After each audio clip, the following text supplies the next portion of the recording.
동화 한국어 버전. 게으른 당나귀. 옛날에 작은 마을에 한 상인이 살았어요. 상인은 시장에서 물건들을 돈으로 교환했죠. 상인에게는 당나귀 한 마리가 있었어요.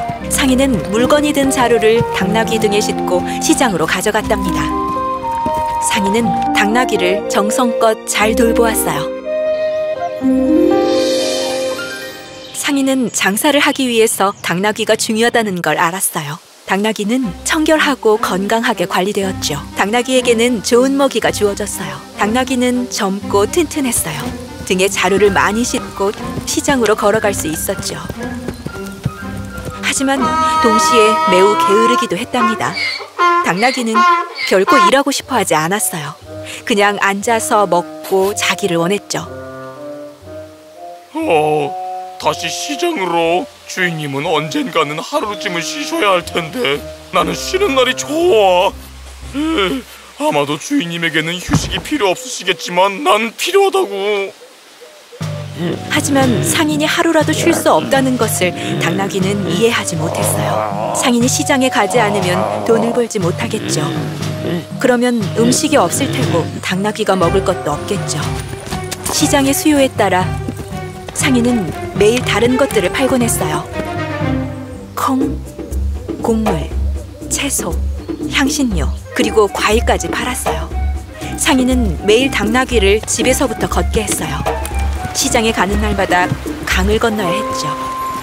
상인은 강을 건널 때에는 특별히 당나귀를 챙겼어요. 어느 날 시장에서 소금의 수요가 많다고 한 친구가 말했어요.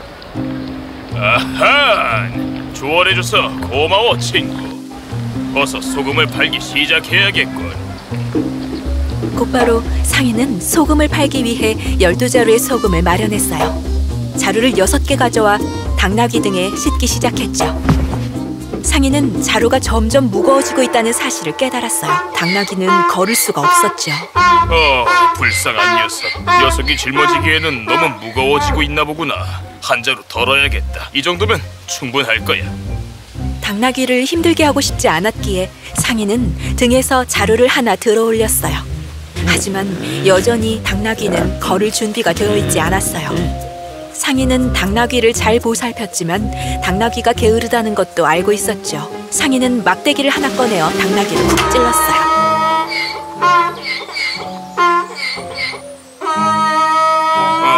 어서! 게으름 피우지 말고! 넌 충분히 쉬었지 않느냐? 우리 시장에 가야 한다.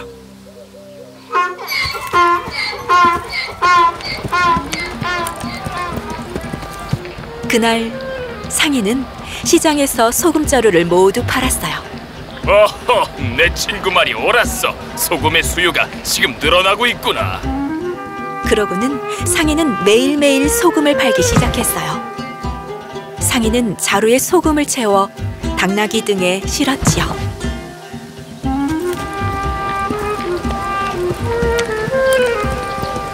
당나귀는 어떨 때엔 5자루, 또 어떨 때엔 6자루를 시장으로 날라야 했어요.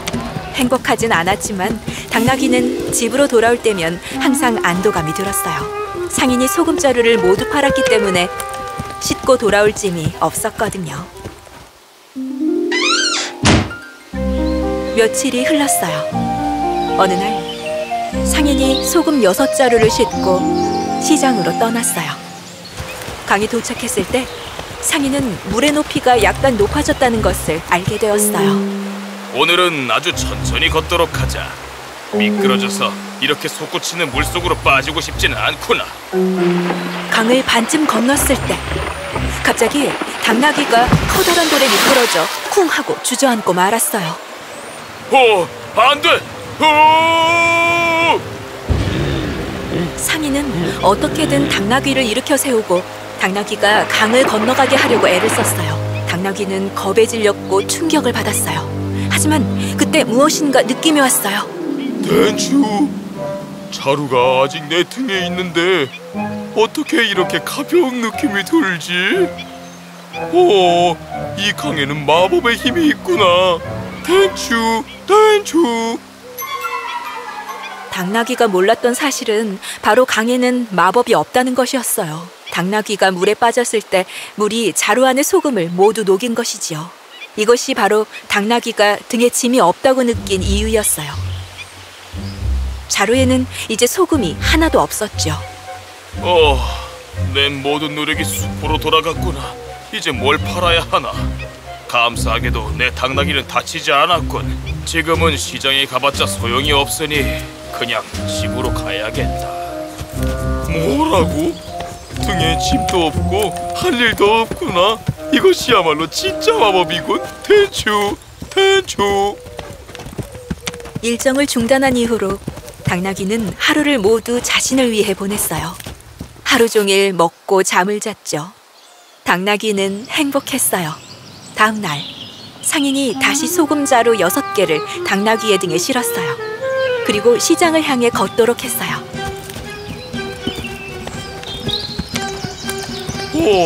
어제는 정말 좋았는데 오늘은 다시 일을 해야 하는군. 잠깐, 일을 안 할 방법이 있어. 등 위에 있는 짐을 줄이고 집으로 돌아올 방법이.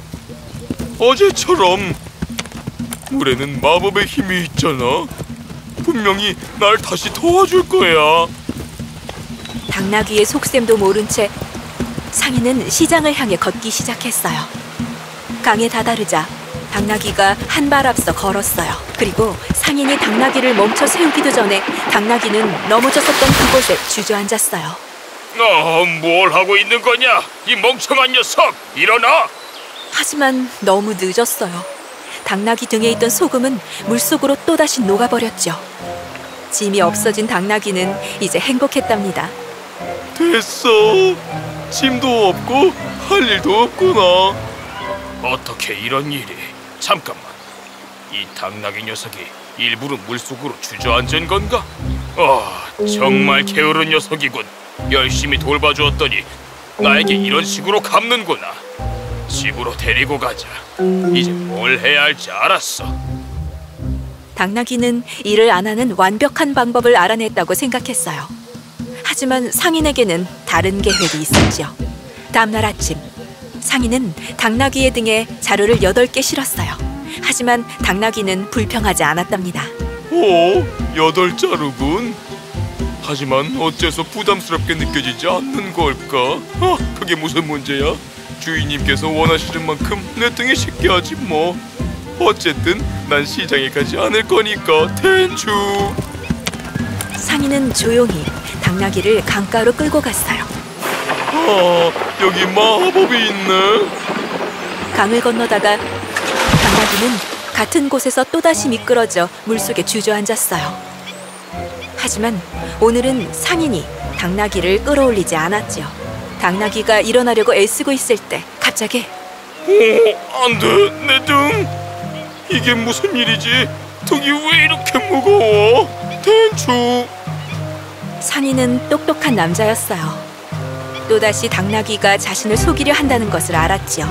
그래서 이번에는 당나귀 등에 소금 대신 목화를 실었던 것이었어요. 당나귀가 물에 주저앉자 목화는 물을 흡수해 더욱 무거워졌어요. 날 골탕 먹일 수 있다고 생각했겠다. 이제 넌 시장으로 걸어가야만 해. 그리고 이 8자루를 싣고 집으로 돌아와야 할 것이다. 안 돼요, 텐츄. 이건 정말 무겁단 말이에요. 내 등. 당나귀는 물이 결코 마법이 아니라는 것을 깨달았어요. 당나귀는 무거운 목화자루 8개를 시장으로 나르고 집으로 돌아왔죠. 그날 이후로 당나귀는 감히 다시는 물속에서 앉으려고 하지 않았답니다.